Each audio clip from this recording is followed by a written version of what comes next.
السلام علیکم defence words friends, India روس سے 10,000 ٹائپ کے مختلف سپیئر سالانہ حاصل کرتا ہے، جبکہ ریسنٹ پاس میں بھارت نے روس سے تقریباً $8 ارب مالیت کے ہتھیار آرڈر کر رکھے ہیں، جن میں stealth frigates, S-400 surface to air missile system اور AK-203 رائفلز قابل ذکر ہیں۔ روس پر امریکہ اور یورپی یونین کی جانب سے عائد پابندیوں کو لے کر ان کا بھارت کے دفاع کے اوپر کیا اثر ہوگا، اس پر تفصیلاً بات کریں گے۔ اس کے علاوہ امریکہ کی جانب سے انڈیا کو سبق سکھانے کے لیے کارٹسا ایکٹ کے تحت پابندیوں کے امکانات کو بھی ڈسکس کیا جائے گا۔ So let's start.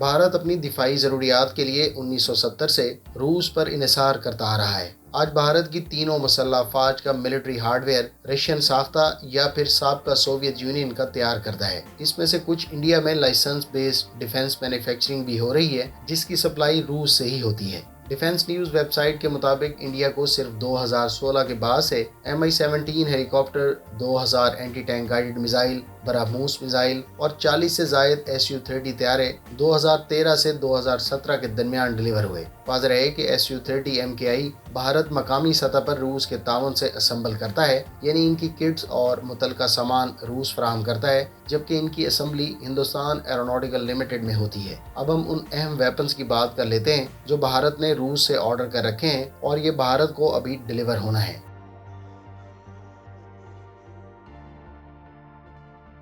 انڈیا نے روس سے 5 اکتوبر 2018 کو طے پانے والی ڈیل کے تحت 5 S-400 surface to air missile system کی بیٹریز آرڈر کی تھیں، جن کی ڈیلیوریز 2020 میں شروع ہونا تھی۔ تاہم 2021 کے اختتام پر انڈیا کو ایک S-400 بیٹری ڈیلیور ہوئی ہے، جبکہ بھارت نے روس کو اس سلسلے میں $800 ملین ایڈوانس پیمنٹ کر رکھی ہے۔ دیگر بیٹریز روس کی جانب سے مرحلہ وار ڈیلیور ہونا تھیں، جن کی تکمیل اپریل 2023 تک متوقع ہے۔ اب امریکہ اور یورپی یونین کی جانب سے روس پر عائد پابندیوں کو لے کر S-400 کی ڈیلیوریز یقینی طور پر ڈسٹرب ہوں گی۔ بھارت کے ایک اینالسٹ اور retired lieutenant general Satyendra Kumar کے مطابق انڈیا کو اس وقت پائپ لائن میں موجود بگ ٹکٹ ایکوزیشن التوا میں جانے کے امکانات نظر آ رہے ہیں اور ان میں S-400 سر فہرست ہے۔ دفاعی ماہرین کے مطابق ایک تو ان پابندیوں کی وجہ سے روسی دفاعی کمپنیوں کو فائنینشل ٹرانزیکشنز کی رکاوٹ، اور دوسرا روس اور بھارت کے درمیان امریکی ڈالرز میں طے پانے والے معاہدے ہیں۔ ادھر مختلف میڈیا سورسز کے مطابق امریکہ ایک لحاظ سے بھارت کو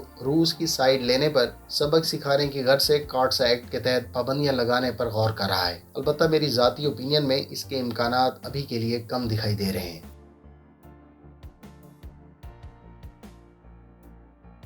S-400 کے بعد روس پر عائد پابندیوں کی وجہ سے بھارت کو دوسرا نقصان یا کم سے کم تاخیر کا سامنا نیول پلیٹ فارمز کی مد میں کرنا پڑے گا۔ اس میں گریگورویچ کلاس اسٹیلتھ فریگیٹس اور کلو کلاس سب مرین کے لیے اسپیئرز کی فراہمی قابل ذکر ہے۔ اس کے علاوہ ٹوٹل 4 تلوار کلاس فریگیٹس کا پروگرام بھی متاثر ہوگا۔ اس میں سے 2 بیچ 3 کی شپس جو اس وقت رشین شپ یارڈ میں انڈر کنسٹرکشن ہے، اور 2 ہی بیچ 4 کی تلوار کلاس فریگیٹس جن کی کنسٹرکشن انڈیا میں روسی تعاون سے ہونی ہے، وہ یقینی طور پر متاثر ہوں گی۔ دیگر ویپنز میں برہموس میزائل کا نیول ورژن اور AK-630 نیول گنز شامل ہیں۔ انڈین نیوی کے لیے $480 ملین کی لاگت سے 10 Ka-31 airborne early warning helicopters order کیے گئے تھے، جن کی ڈیلیوری 2023 میں متوقع تھی۔ تاہم اس میں بھی التوا کے یقینی چانسز موجود ہیں۔